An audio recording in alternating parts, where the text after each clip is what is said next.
जानिक बल्लभ पट्टनायक जन्मदिन में आम समस्ते प्रिय लोक मैंने ये पार्क रे प्रतिदिन सका एकाठी हो से दिन आज मु लक्ष्य करुच्ची सुंदर शीतुआ सका खरा टिके टिके आरंभ हलानी एभली एक अत्यंत मनोरम परिवेश भितर तांकर जन्मदिन पालन करिवार जो प्रथाटी परंपराटी आम ये आरंभ करूँ पार्क रे एक पार्क टी ही तांका जन्मदिन श्रेष्ठ उपहार बोली मु व्यक्तिगत भाव विचार करे कारण से प्रकृति को भल पाउथिले सबुजिमा को भल पाउथिले एवं ए जगह जो अवस्था रे थिला 8 वर्ष तले ताको आमे सरकार ठारो आनी जेभली भाव में सबुज सुंदर करि पारिछु ता जानिक बाबूंकर गोटे गुणर प्रतिनिधित्व करुच्ची प्रबल इच्छा शक्ति थिले सब किछि संभव हो पारे। आज ये पार्क को आपण जो ढंग से देखुचंती ता केवल प्रबल इच्छा शक्ति किछि तांको भल पाउथवा लोक मानक भितर थिबा दृष्टि संभव होइछि। मु भाबुची जो युवक माने पार्क को आछंती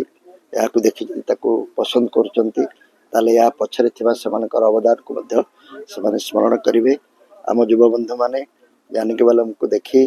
तांकर प्रबल इच्छा शक्ति तांको किपरि गोटे साधारण परिवार नै ओडिशार मुख्यमंत्री 3 थर एवं राज्यपाल पदवी देवारे साहित्य रे एवं तिरुपति भली विश्वविद्यालय कुलपति हेबारे एवं जगन्नाथंकर प्रधान भक्त हेबारे साहाय्य करथिला एवं सफल करथिला तांको भली सफल कहानी नायक हेबाकु हेले एभली इच्छा शक्ति थिबा दरकार ए कथा मो पिला मानक आगे जानिक बाबू को जन्मदिन रे कहबाकू चाहे। जानी पटनायक शतवार्षिक उत्सव पालन पई आपको काय कहले भय लागुची मो विचार रे जानिक बाबू को व्यक्तित्व को सम्मान जणाई जो ढंग से शतवार्षिक उत्सव पालन हवा कथा ता जदि आम न करि परिबा मु एते बड़ बड़ कथा तांका संपर्क रे कही किंतु उत्सवटी को जदि छोटिया करी पालन करी मते सेटा व्यक्तिगत भाव टिके भल लागिबनी सेति भय तेणु आपण मानकर साहस सहयोग रहिले सारा ओडिशार जो श्रद्धा सम्मान रहिले मु भाबुची एक करि परिबा शतवार्षिक तो पालन हब केवल आपण मान को केवल चेतई देवा पई कहले जे जणे करिवो नाही सब जनक ऊपर कांधरे भार देले हब नाही समस्त यदि आपको बोहिबा को चाहिबा ताले ये सुंदर भाव में सहज रे राज्य सरकार को सहयोग करिवेनी करियो बोली आशा करछि आमे काहे कि जो मूलरू काहे कि भाबीबा जे कि सहयोग करिवो नाही जो माने तांको आ जण युव बंधु कहउतले मु तांको सहित एकमत नुहे जे तांको सब भूली गेले जो माने तांको भूली गेलनी से माने ओडिसा विषय रे मूर्ख ही रहिबे जो माने मूर्ख हेबा को चाहंती से माने भूलिबा को चाहंती जो माने मन रखंती से माने ज्ञानी होंती। आपण जानकी बाबू राजनीति देखछंती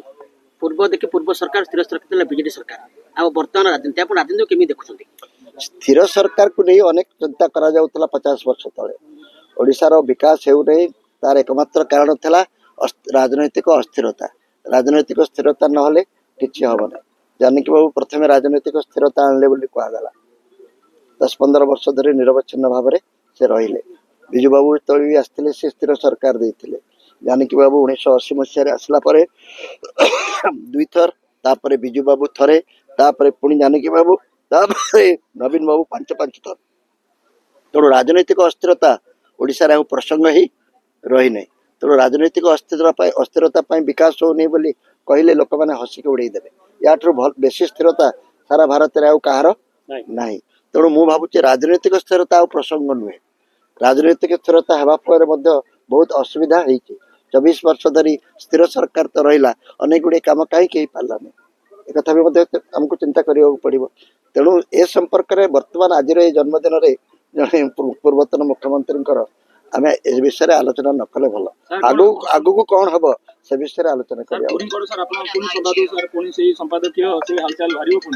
मु संवादक तो संपादक नुहे मु संवादर संपादक आउ थे हवा चाहू